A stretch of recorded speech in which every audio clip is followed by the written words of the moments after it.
好，各位觀眾大家好，我係香港教練文化協會嘅副會長 Anthony 鄭志強，好高興咧，今日又係我哋教練之心嘅YouTube 系列節目。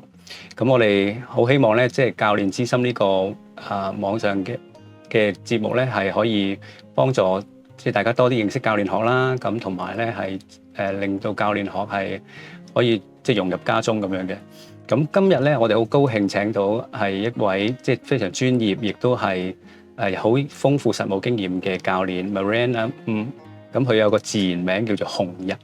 係啦，Miranda 可唔可以同我哋簡單介紹下你自己嘅背景？當然可以啦，歡迎你，多謝你邀請我嚟啊！我咧就係大約係45年前啦。咁我同媽媽咧有時有啲拗撬咧，媽媽就講句説話嘅：你報仇㗎咁。咁我唔係好知媽媽講咩，因為好細嘛。咁原來咧，我係一個早產 BB， 我5個幾月就出世啦。咁當時一出咗世咧，個肚都係透明嘅，所以我要喺氧氣箱度2個禮拜啦。咁媽媽講呢番説話係純粹係佢當時嘅身體嘅感覺，佢真係好辛苦，好難得先生到我出嚟。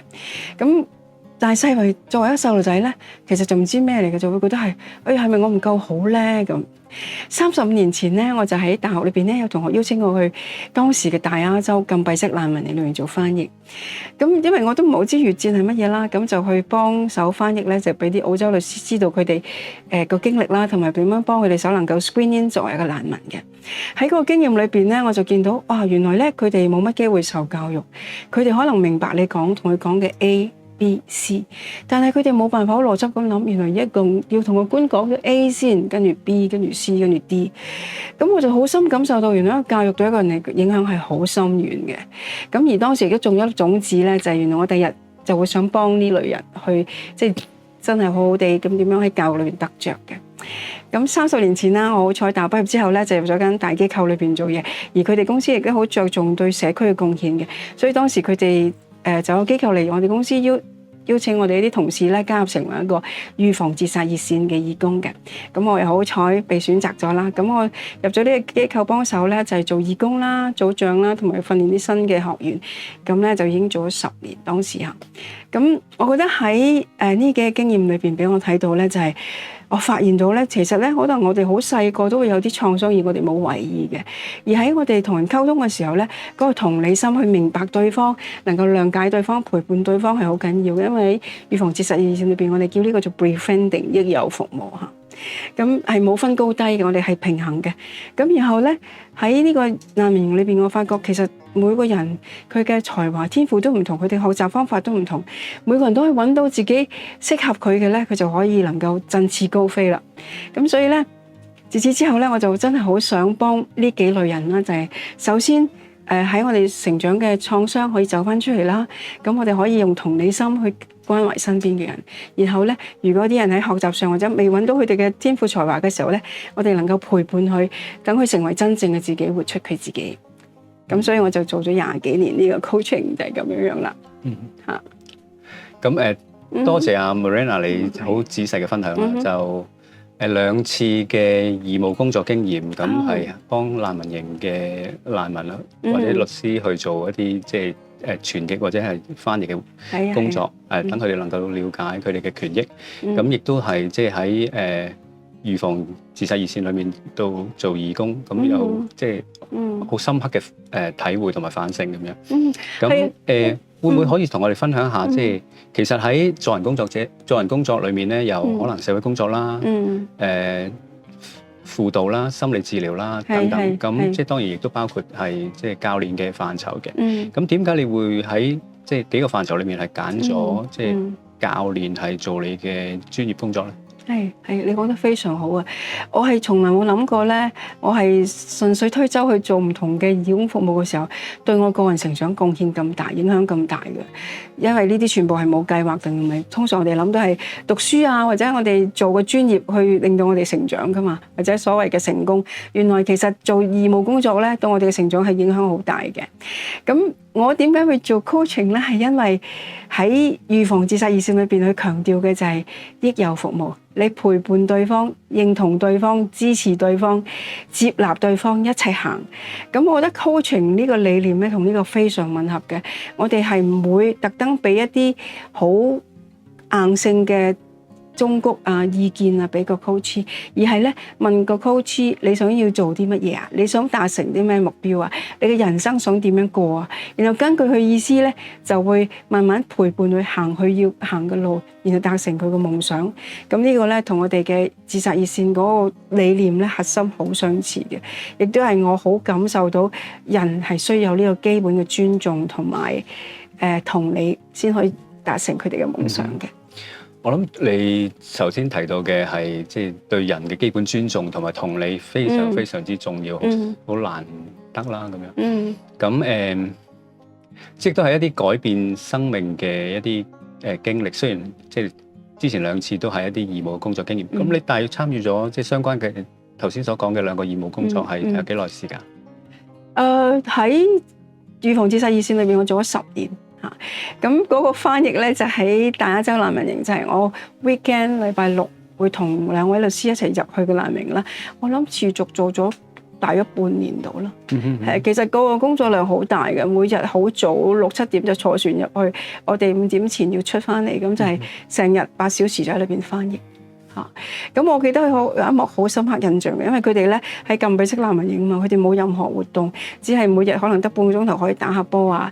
啲船嚟有物資嘅時候入去食物部買少少嘢啊。咁所以咧有一幕咧就係我哋中午去食晏嘅時候咧，見到佢哋嗰啲係鐵皮屋嚟噶嘛嚇，咁好長，哇！點解出去全部火光紅紅嘅呆咗？原來佢哋全部將佢個火水爐，而家年青人唔知咩知唔知咩係火水爐咧，就攞咗喺個 campsite 嘅門口，家家戶戶喺度煮飯。呢個差唔多佢哋每日裏邊唯一嘅一個活動之一。咁我哇好感受到哇 What is life？ 佢哋嘅生命可以追尋啲乜嘢咧？就係咁簡單㗎咋。係啊，咁所以好深刻印象咯。我諗頭先你所分享嘅喜悅或者係即係發現咧，就都係好難得。即係以當時你係做緊一個大學生，或者即係之後做預防自殺熱線嘅時候，係啱即係出嚟工作啦。係啊。咁2樣嘢都係冇錢無償，亦都係即係需要負一啲嘅責任同埋自律咁樣。咁當時咩驅使你會參加嘅？其實自殺熱線我哋要裝通宵更嘅，第二朝翻工㗎，即係半夜係瞓得2-3個鐘，第二朝去繼續翻工。驅使我諗我天生係有呢種想去幫人嘅特性啦。咁而我覺得我好感恩我有做到呢2個工作，因為對我影響非常大，對我成個人或者我日後嘅成長係完全脫胎換骨。喺即係好多人都希望去幫助到別人啦。咁喺唔同層次、唔同即係範疇，你點樣睇助人工作？我記得我其中一個老師強調咧，當我哋幫人嘅時候咧，永遠都係要平衡嘅。即係唔好，我覺得我嚟幫你，我幫咗你，我叻過你，唔係咁咯。其實係要咁樣先幫到，因為我哋咁樣有高有低咧，我哋幫咗人之後咧，反而未必係有好效果嘅。我哋永遠都係要公平平衡嘅，即係唔係一個施與受嘅關係，係啦，以一個即係平衡嘅。即係好似我呢啲經驗，我覺得我得着仲多過我付出咯。雖然我身邊嘅人或者我屋企人覺得，哇！你又冇瞓覺啊，又一個月咁多晚通宵，但係我哋好開心㗎，我哋成班員工都好開心，同埋我哋學到好多嘢，見到好多嘢。因為你有陣時聽嗰啲 caller 打電話嚟講嘢，嚇乜呢個世界可以有啲咁嘅嘢嘅咩？嚇乜啲人可以咁樣嘅咩？係其實覺得自己係井底之蛙。係啊。年輕嘅時候 Miranda 都已經咁謙虛，咁而家即係個修為應該更加胸襟廣闊，係嘛？我諗咧，當時冇辦法唔謙虛，真係乜嘢都未見識過。而家我哋覺得作為一個 coach 咧，你冇得唔謙虛嘅。你冇個胸襟咧，你唔係一個乘上草女坐撐船咧，你冇辦法可以接到你呢啲 coach 嘅波嘅。你一定要係咁樣，你先可以俾到空間，俾到尊重佢哋去行佢哋要行嘅路。即係保持自己開放嘅心態，同埋係即係唔好先入為主，係啦，保持好奇。我諗好奇係有一定尊重嘅好奇，而唔係好八卦想知多啲嘅嗰種好奇啦。係啊。講到呢度都係想即係喺你嘅經驗裏面，你覺得一個即係優秀嘅教練，或者係一個有質素嘅教練，佢需要有啲咩嘅特質咧？嗱，我覺得首先一個教練咧，一定要守到秘密啦，個專業守則啦。第二嘅就係你一定要俾頭先我哋講嘅開放，你要好有尊重對方，明白對方，可哪怕對方要做緊嘅嘢，或者佢嘅信仰、佢嘅睇法完全同你唔一樣嘅，你都能夠接受佢、明白佢、支持佢、諒解佢，然後你先可以陪佢行佢嘅路，因為佢嚟問你嘅係佢嘅路嘛，唔係我嘅路嘛，係咪啊？OK， 多謝你嘅分享啊！即係好睇到係即係一個知行合一嘅心態啦。係啊，因為如果你知道唔行，即係等於冇知咯。咁知行合一係非常緊要嘅。好啊，多謝 Miranda。咁我哋喺下一集嘅時候再探討 Miranda 佢擅長嘅3個教練專業範疇。OK，好，一陣間再見。好。